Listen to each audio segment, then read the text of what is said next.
the Jaguars, and then as soon as they lost a game, you're in the Falcons, and then lost a game, and then you jump to the Jaguars, then you jump to the Jets, and now you're in the Seahawks. You're like a bandwagon guy. So you clearly go to like Civil War reenactments, and you're a North guy. You're clearly a North guy. You never fight for the South. That much is obviously. All right. Let's quickly race through some quarterbacks. Firstly, Joe Burrow, Lamar Jackson, both on bye. Less important, but Mac Jones and Zach Wilson are as well. So let's talk Jimmy Garoppolo, who plays the Chargers Sunday night. Yeah, I mean, look, the Chargers are, a much better pass defense than they are run defense. But look, when you dump it off to Christian McCaffrey and he runs 60 yards, that counts for Jimmy Garoppolo.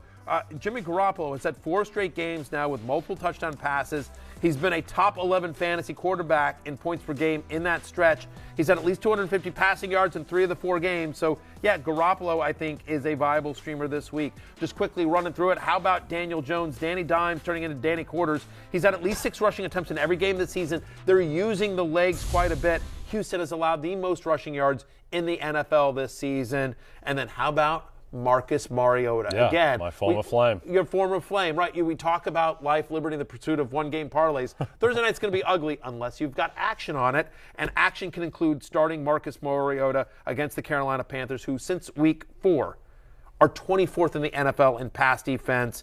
He had the second most fantasy points Mariota did when he played the Panthers in week 8. So Mariota, who uses his legs, he throws a little bit as well. He's got Cordero Patterson back. I think he's a viable streamer. Yep. Lastly, Jacoby Brissett, available in 93% of leagues. He plays with that favorable matchup against Miami. They'll have to be throwing to keep up with that one. No team in the NFL gives up more fantasy points per game to opposing quarterbacks than the Miami Dolphins. Jacoby Brissett, very quietly, has had at least 31 pass attempts in 5 out of the 8 games so far this year. He's not going to run like Justin Fields, but still, if you're in a pinch, Jacoby Brissett is a guy that qualifies at quarterback, and you could do worse at quarterback this week. Okay. All right.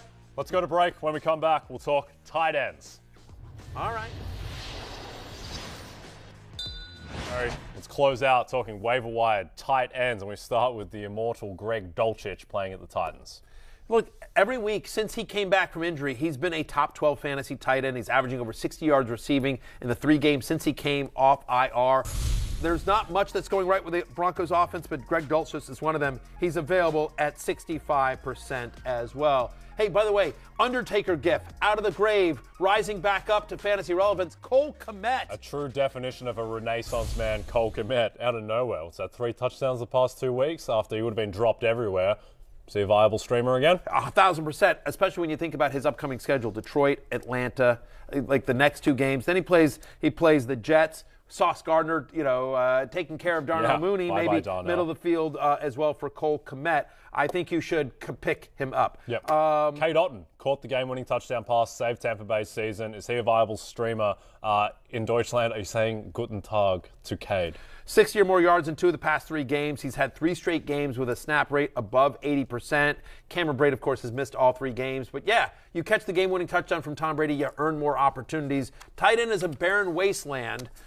Just like when you're out there in your Civil War reenactments, you know the barren wasteland. So, yes, I do think Cade Otton is a viable streamer if you're down that far. Dulcich and Kmet, though, I think are viable for the rest of the season as well. All right, you don't have to go home, but you can't stay here because it's closing time. Go vote, people. Go vote. Please go vote, and we'll see you tomorrow. For Jay Croucher, I'm Matthew Berry. Peace out.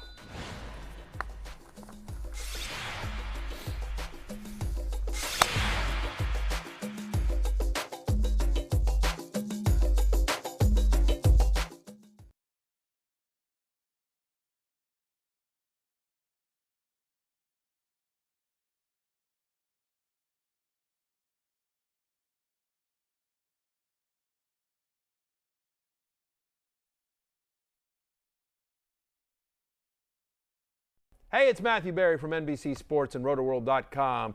Just want to thank you so much for watching what you just watched, or at least being too lazy to click out of it after the autoplay just kept it going. So either way, thank you so much for just letting it scroll by your screen. And now I'd like to ask you respectfully, please subscribe to the NFL on NBC YouTube channel for the latest NFL news, fantasy headlines from Rotoworld, and betting analysis from NBC Sports Edge.